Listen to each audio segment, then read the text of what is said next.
Hello and welcome back once again to Rage Gaming and a new Things You Didn't Know episode for Baldurs Gate 3. This time around I have two topics I'm interested to hear your thoughts on, a couple of useful tips and tricks, and a very strange buff that I've not actually seen before for today. But with that said, let's just begin today's episode. First up is just one from us, something I think is really neat, a combo of two spells. It's to do with Guardian of Faith, a spell used by clerics to summon this immobile, radiant guardian. These summons are awesome, dealing lots of radiant damage to enemies that come within its circle range or in reaction that attack it. It'll tank lots of hits, distract enemies, deal good damage, especially if we were able to use it in Act 2, where obviously radiant damage is a very big factor. However, each time that it deals damage, it essentially hurts itself, consuming its own health bar to attack, which is a problem. This is how they've basically balanced the ability, because obviously very effective, and its ability to distract is really good too. However, we can actually overcome that negative completely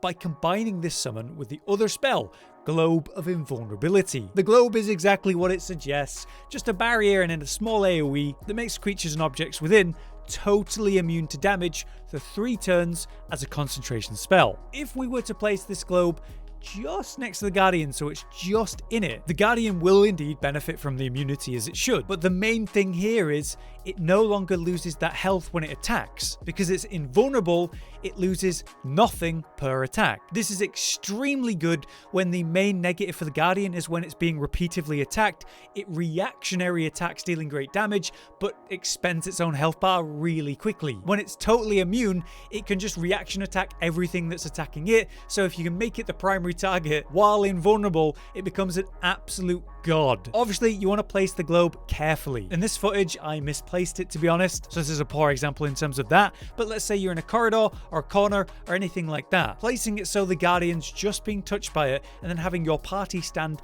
as a sort of human barrier wall to prevent other people walking in like I should have done here. They would just not be able to benefit from the invulnerability. You could attack them with the close range attacks, and your Guardian that's invulnerable could attack them and reaction blast them down without losing its own health. The potential here is obviously very good, and the combination of these two spells very potent when used like that. So a niche little trick if you happen to be using a Cleric and a Sorcerer or even a Wizard, and I love the idea of making the Guardian even stronger. Alright, next up, the first of the two weird ones in this episode, a special ability called Regain Hit Points exists within the game. As you can see here, Gale will cast it on himself in camp after taking some damage. It's just he needs to not actually be in the party, where now Gale can use this special ability to restore his health, like a huge amount of health. The details of this ability though are quite weird. When we take a look at it, we can see that it can be used up to 12 times a day, which is insane for a huge heal like this, like a short rest, but you get 12 of them. This actually came up in the comments of last time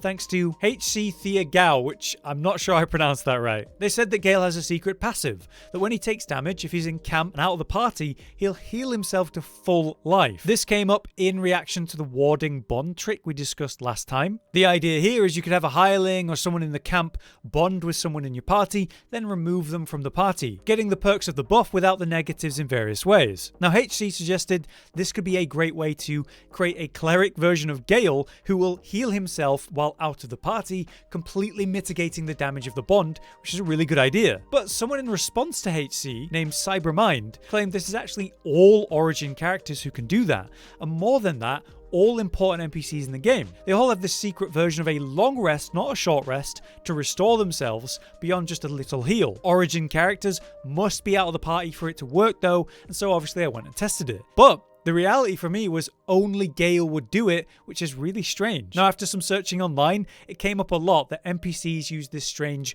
regain hit points effect as a means to prevent weird deaths, right? But the problem is this messes with stealth characters for assassination stuff, which bothered a lot of players. So since then, they've obviously tinkered with this unique heal to help with that, and now it seems the rules work for some characters and not others, and it's a bit of a mess. So very strange. My question is, do you guys know of a way to make this work with Gale? scale consistently, or even other characters. Imagine if you could use this, say, early game. You're dealing with some tougher stuff and you can force out a long rest for your party, your team, without actually long resting. That could be really strong, especially if you don't have the food for a long rest. On that note, let's do a quick follow-up to the whole warding bond trick. It was Theatre Kiddo who highlighted the fact that you can easily warding bond your entire party. Let's say you take a hireling or another non-planned party member and have them run at least 3 levels in Cleric so they have warding bond, and then at least 3 levels in Sorcerer so they can pull off a twin spell. With that, you can twin spell a warding bond, and that allows you to cast on 2 party members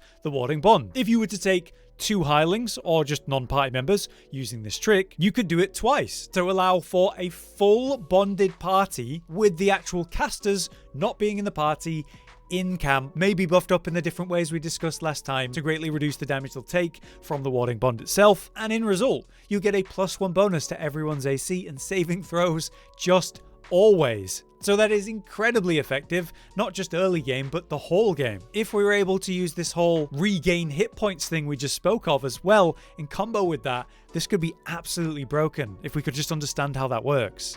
Okay, next up, an interesting but weird one that deserves a spot in the series for sure. A buff that you can get by doing something specific in one encounter, resulting in both a negative and positive buff for that day.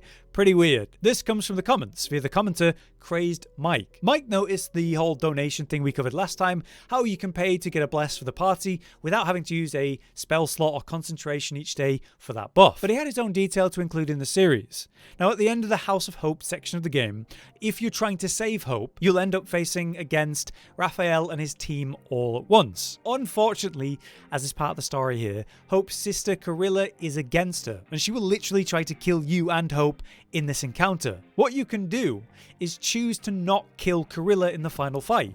If you choose to activate your passive, the non-lethal damage, and knock her out, and then complete the fight killing everyone else if you want to. This obviously results in Carilla being alive at the end of that fight, and Hope really appreciates that, as she'll tell you at the end of the fight very happily. Now I did this originally, but had no idea there was actually a buff reward after that, because if you go back to the House of Hope after saving Carilla in this way, and then you find Hope later in the feast hall, you can actually lead the conversation to the topic of Carilla again. She'll be filled with joy that you managed to save her. As a result, Mike said we can get a different kind of bless here, and you do.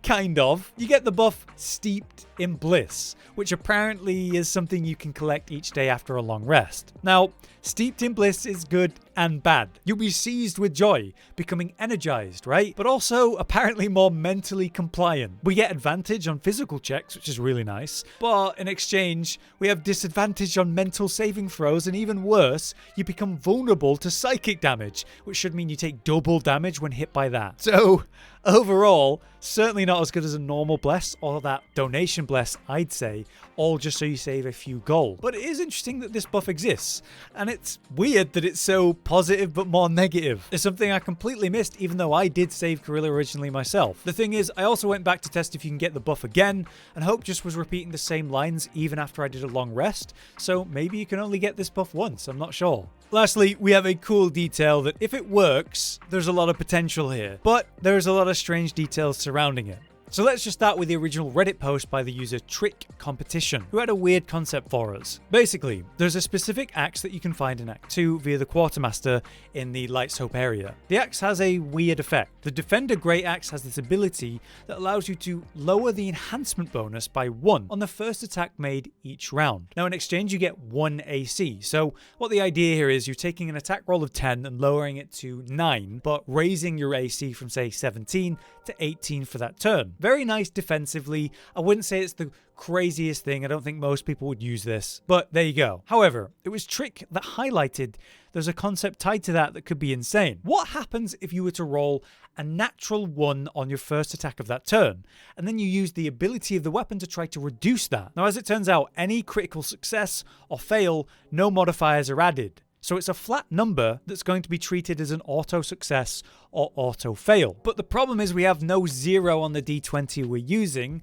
so the counter goes between 1 and 20. If you were to take the counter down from 1 by 1 and there's no 0, mechanically the game seems to get confused, and what Trick was saying is that it would go down from 1 to the next number, which is actually 20 in this mechanic. So according to Trick, anytime you roll 1 with this weapon, you can choose to turn it into a success roll, a big one, meaning you can't actually roll a 1 when using this weapon as a first attack that round. Quite strange and interesting, so obviously I've given it a go, but for the life of me, I couldn't get this to work like that, even when I turned off the whole karmic roll system in the options. Every time I finally rolled a 1 and tried to roll it down to say go to 20, you'd expect me to land that hit if it worked, but I'd simply miss, and I tried that against a variety of targets. Looking through the Reddit post, what's really weird is there's a lot of people claiming, hey, this does work for them, but also a lot of people saying this just doesn't work. So I can't work out what would make it work for some people but not others, but it is an interesting highlight of this weird roll system that we're basing everything on, and how it seems technically possible to mess it maybe in this way, maybe in others. So if you guys have any information or thoughts on this one, I'd be interested to hear it. I was whacking away at targets for like an hour and a half, so I'd love to get a good conclusion on this. But there you have it. Some weirder stuff today for sure, but also hopefully things that lead to some interesting discussion. I hope overall the video was interesting this time around, alongside the other useful tricks as always. Let me know what you think about the weird rolling thing and the whole regain hit point inconsistent mechanic too. As always though, if you have any other tips for the series, useful tricks to use for gameplay, or anything you think most people are just unaware of, let us know in the comments and we might just talk about it. For now though, I've been Hollow, you've been you. Thanks for watching, see you next time. Josh, Cotton, and Hollow with the videos, dropping the humor like a hammer on your tippy toes, bringing entertainment on a daily arrangement to take our insanity and turn it into entertainment. Yes, I said entertainment twice, to reiterate that it is nice to look into your faces on a mostly daily basis when you let us in your homes to make the whole world a stage. Goodbye.